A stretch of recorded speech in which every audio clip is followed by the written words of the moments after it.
金门地区失踪的台军士兵被海警救起来后，至今都没有回到台湾。面对这种情况，台当局发布了通缉令，声称如果再不回来的话，就要当作逃兵处罚。来看详细情况如何。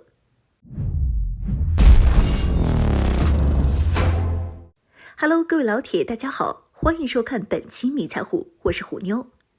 前几天，位于金门地区的二弹岛发生了一件大事，一名士兵失踪，台军将整个岛翻遍了都没找到人。后来，这名失踪士兵的父亲都亲自过来了，还没找到。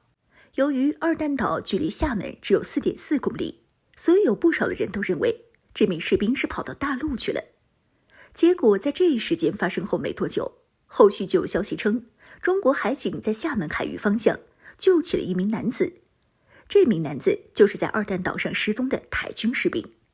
据悉，当时这名台军士兵身上穿了一件救生衣，打算游到厦门的时候，中途体力不支，被及时赶到的海警成功救下。这名士兵从被发现失踪，再到被海警成功救下，也已经过去了有1周的时间了。但这名士兵直到现在还没有回到台湾，这也让台当局十分的着急。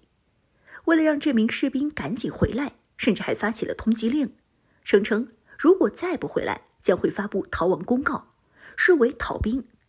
而按照相关法律规定，如果这名士兵被判为逃兵的话，那么将会面临最高5年的监禁。如果更进一步被判定为投敌的话，那么将会面临最低10年的监禁，甚至无期徒刑或死刑也不是不可能。也就是说，台当局的意思是，这名士兵现在回去还来得及，如果再不回去，那小命可能都不保了。那么这名士兵的失踪为何会引起这么大的反响呢？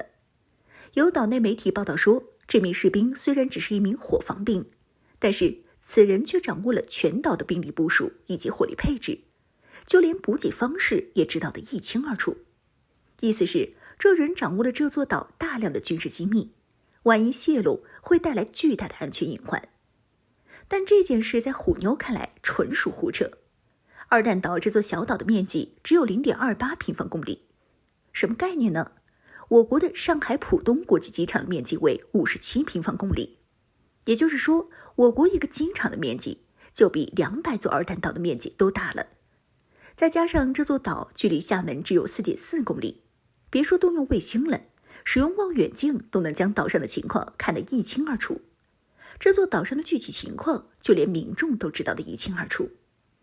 既然这座岛对我们完全没有吸引力，那这人跑厦门来又是什么目的呢？自然是对台当局不满了。这名士兵逃跑的这段时间，岛内可是闹出了不少的大新闻。有岛内民众连续半个月抢不到鸡蛋吃，也有驻岛士兵1个月都没吃上肉，顿顿只能吃泡面。而当驻岛士兵1个月都没吃肉，发出求救信号的事被曝光后，台当局这才紧急下令出动运输机，给人送过去几吨的肉，并解释因为船坏了才没有送补给。如果这些肉吃完了，船还没修好的话，将会再次派运输机过来送肉。也就是说，这些台军之所以没补给，完全就是台当局不想送。直到事情曝光后，才用运输机赶紧过来送些肉。而在马祖列岛莒光乡上的士兵都被台当局无视，吃不上肉。二弹岛上的台军待遇也差不多。这座岛台当局是打算用来对抗解放军的第一防线，但就是这第一防线，岛上的部署最多也只有一些轻武器，任何重武器都没有，并且人数也只有40人。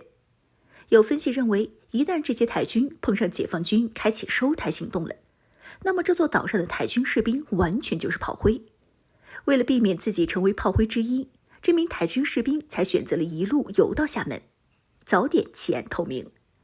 并且还有消息说，海警之所以能及时的救出他，还是因为这人的手机存了海警电话，在游到一半没体力了，赶紧给海警打了一个电话求救。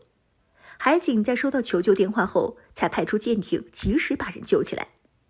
要说这人没有投诚想法的话，又怎么会专门存海警的电话呢？而且这人跑到厦门的时间点实在是太巧合了，正好是岛内闹饥荒的时候。这一下被海警揪起来后，在大陆待的恐怕有点乐不思蜀了，毕竟在大陆的鸡蛋和肉可是管够，可不会出现鸡蛋和肉都吃不上的局面。如果说这人再不回来的话，恐怕对台军们会起到一个带头作用。你看，在岛上驻扎这么辛苦也就算了，连鸡蛋和肉都吃不上，还不如趁早跑到大陆去，不但鸡蛋肉管够，还不用担心成为炮灰。像之前担任世界银行副行长的林毅夫就很有先见，还是一名军官的时候，就从金门岛一路游回了大陆。现在经过这名士兵的一发教，或许岛内士兵会打开新世界的大门。原来还有这种操作，这或许也是台当局发布通缉令的缘故。